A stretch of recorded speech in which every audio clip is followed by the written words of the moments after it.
So, Seamus, you were the third generation of dog lovers, greyhound lovers. Third generation of dog greyhound owners, yeah. Going back to the 1930s, yeah. That's when it all started, is it? Well, in fact, my grandfather had them for, before that, like I don't know when they got them, when he always had dogs, I think, greyhounds. Then my father had them, and then I came along and I had them, so you can say the third generation. And was it a popular sport in Westport now? Coursing? Yeah, coursing, greyhounds. It was a big sport in Westport at the time. Coursing generally at that in the country was a big sport. You could take Mayo, for example. You had a coursing meeting in Ballina, Castlebar and Westport, Crossmalline, I think, Ballinrobe and Shrew. All that coursing. Sure, nearly every town had one then, yeah. Nearly every town had them, yeah. A different. I think I saw one time in Heine's. You know, Heine's in Crossmalina. And they had, to give you an idea, going back to the 1930s, they had a programme on the wall, framed on the wall, and I remember looking at it, and I think it was 2 and 6pence to get in, and a shilling to park your car. That was in the 1930s. 1930s, yeah. So it'll give you an idea. It was dear enough that time, wasn't it? It's very expensive. It was very expensive, 2 and 6, yeah. It will give you an idea probably of the type of, the Clientele. society that were involved in dogs at that time. Because going back to pre-1916, greyhound coursing in this country was governed by the National Coursing Club in England. It was only in 1916 that a number of people got together, one very prominent Mayo man, and they decided that for coursing to prosper in Ireland, they would have to set up their own club. And do you know who the Mayo man was? I know Tom Morris, he was the first secretary of the Irish Coursing Club. And where was he from? He was from Shrewell, actually. Shrewell, yeah, okay. As you pass, before you come to the bridge in Tuam to go into Galway, his house was in on the right hand side. He'd moved on down to Clonmel, and he was very instrumental at the time in getting this group of people together from all over Ireland to make a presentation in England to get the English hierarchy, if you like, at the time, to give Ireland an autonomy as far as coursing was concerned. They eventually got that, and in 1916 was the first year that the Irish Stud Book was set up. 1916? 1916. Same time as the Revolution. 100 years Ireland. 100 years. Prior to that, it was all. So it's 100 years old this year, it is? The Irish Coursing Club was 100 years old. And did it celebrate it? Oh, they did, yeah. They did, yeah. There were special magazines brought out and celebrations in Clonmel, yeah. And who would go to would many people go to coursing that time? At that time? Yeah, yeah. Or no, well, not At that time now, yeah. Oh, yeah, so we had a 2-day coursing meeting in Westport, down where the rugby pitch was and where the soccer pitch is now. Down this bog field, as they call it, yeah. Well, it's from the end to the top up to the bog gate. It was about, I'd say it was, if not the largest, the second largest coursing field in Ireland. And you'd have 7, 8, 9, 10 bookies along by the road and run for 2 days. And the school that time used to close for a day and a half. Okay. So it was big social thing, but that was society as it was at that stage. And how many locations was it in Westport now, in your time, or you can remember? For the coursing, where was it held? There was down the bog field? It was held at the bog field, it was held, I remember. First of all, the first meeting in Westport, the first unrecorded meeting in Westport was in 1908 in Mount Brown. Mount Brown. Yeah, that would put us, I think, about 3 years old of the soccer club. Yeah. We were about 3 years old about the soccer club. And then after that, I think we eventually moved to the domain, what we used to call it. Yeah. And then time moved on, people changed, land in Westport House, and they put out in Garavans. And were they long in Garavans? They were good, were they? They were a good one in Garavans, yeah. I have programmed there, I think, 57, 50 years in Garavans. They were a number of years. And how would you collect the hares then?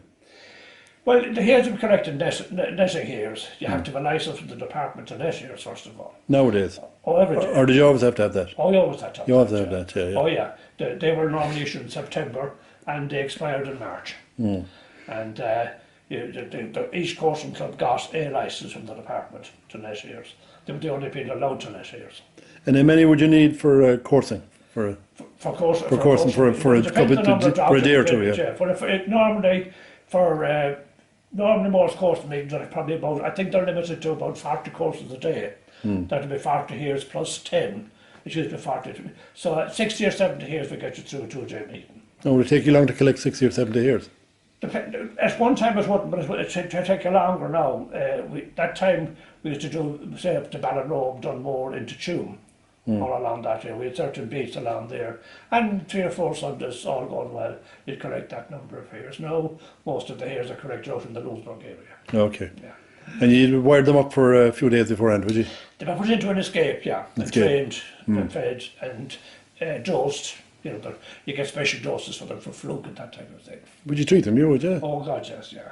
There's hare seminars held in the Irish Coursing Club every year.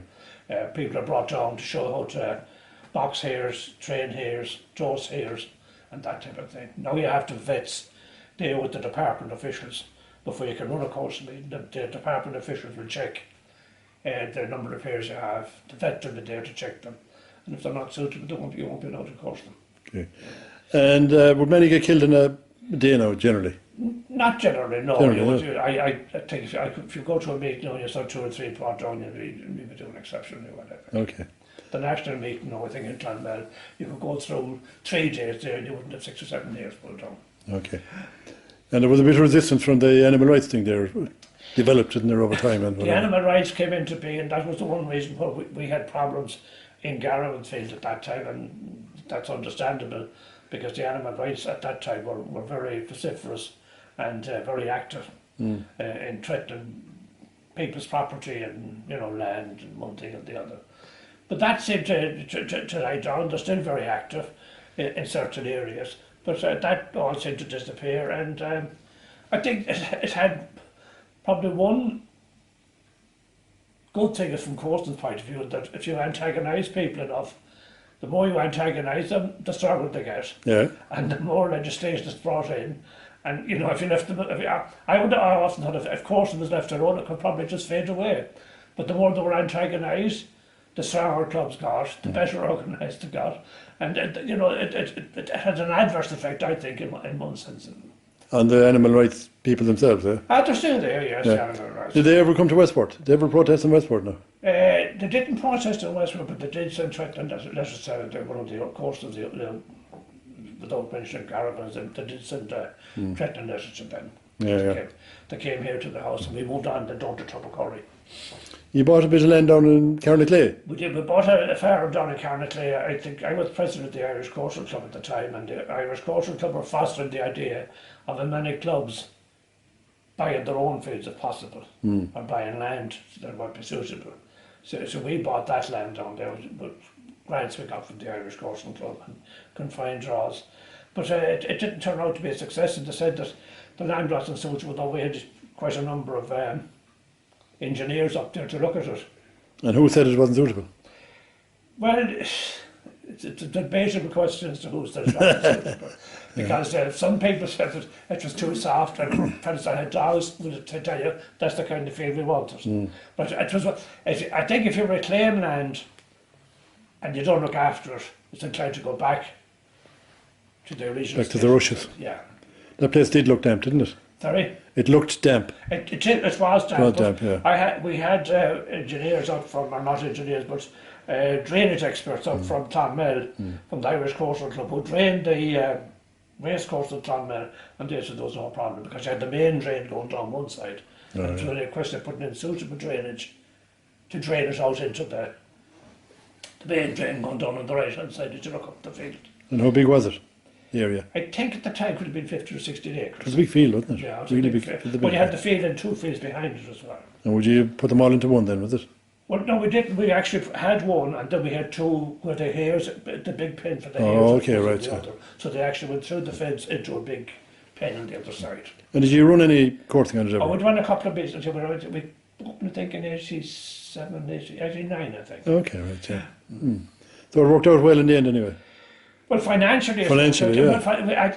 The funny thing about it, I think that most of the people that put money into it didn't put money into it to gain anything from it. Oh, no, just... No, they put it in for the sole purpose of the field. And we collected a lot of money all over the country at the time, because I suppose I'd been president for their number of years. People thought, well, we'd better support this field one way or the other. And we had confined draws. We didn't know any money. It was all cleared off. It was bought, trained and paid for.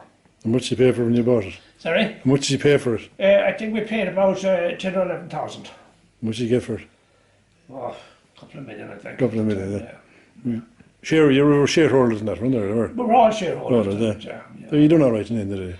The shareholders did well. I think what happened with a number of people, there was like the soccer club at the time were looking for a bit of ground, and there seemed to be a kind of a feeling that maybe when it wasn't suited, that we should sell it to the soccer club or make a deal with the soccer club, and that didn't seem to gain popularity. And there were a number of people whose husbands had died, without mentioning names. Oh, yeah. And they were anxious to get some money.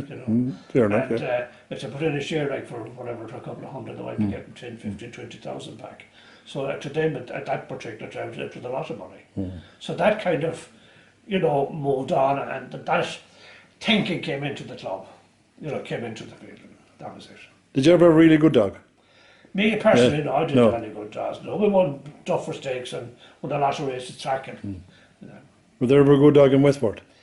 There were some very good dogs in Westport. Yeah, there was at the particular time that there was some very good dogs. The Devers had a lot of good dogs, although they were based in Castlebar. They were originally from Westport, and there were some good dogs in it. Ash McMahon had good dogs, and Tommy Morton the man had good dogs.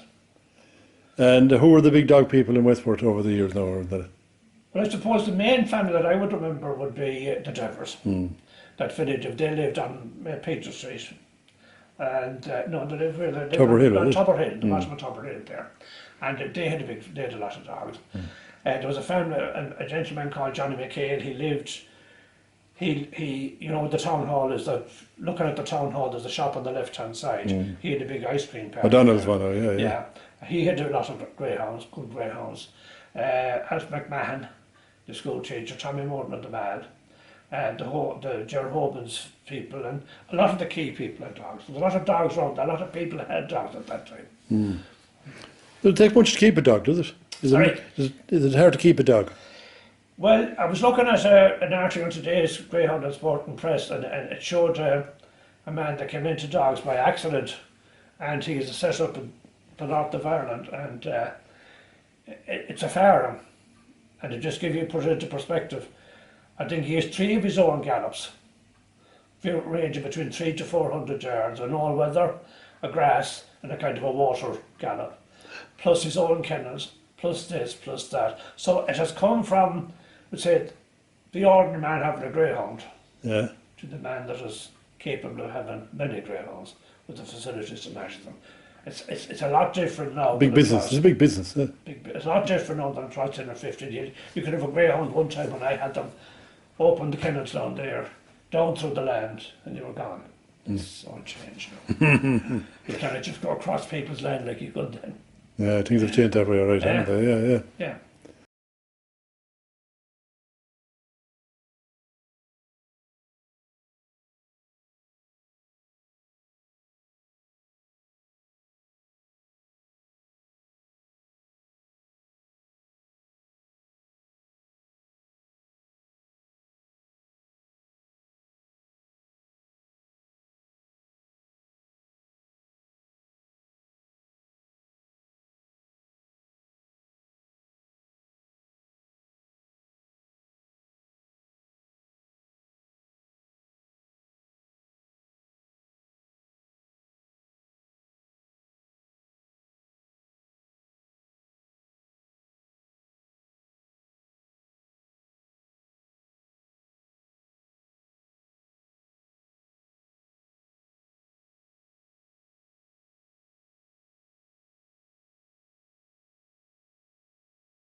This, but it shows you the stratas of people that were involved in coursing in the town as against now. Yeah.